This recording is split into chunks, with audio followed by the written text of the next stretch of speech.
గొర్రెల మందలాగా ఎవడేం చెప్పినా నమ్మేయడమే. రివ్యూ చూడడం తప్పులేదు. కానీ అదే రివ్యూ మీద బేస్ అయ్యి సినిమా చూడకుండా బాలేదంటం మాత్రం చాలా తప్పు. యాక్చువల్లీ చాలా వర్క్ ఉండి షూట్ ప్రెజర్ ఉండడం వల్ల నేను రిలీజ్ రోజు సినిమాకెళ్ళలేకపోయాననమాట. ఇక సినిమా రిలీజ్ అయ్యి 4 డేస్ అయితుంది కదా!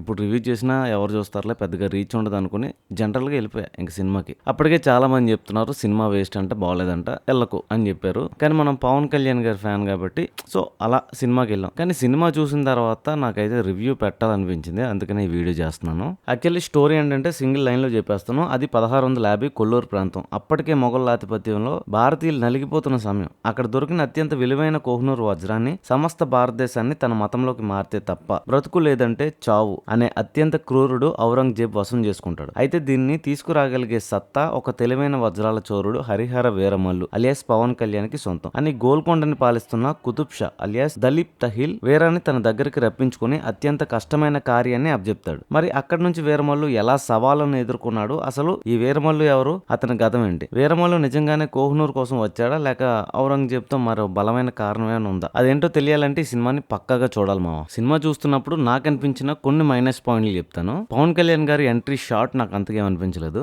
బీజిఎం కూడా అంతంత మాత్రంగానే ఉంది. ఆర్టిస్ట్ చెప్పే డైలాగ్ ని బీజిఎం ఓవర్ లీడ్ చేస్తుంది అనిపించింది నాకైతే. సెకండ్ హాఫ్ లో కొన్ని విఎఫ్ఎక్స్ కొన్ని మాత్రమే, అవి బాలేదు.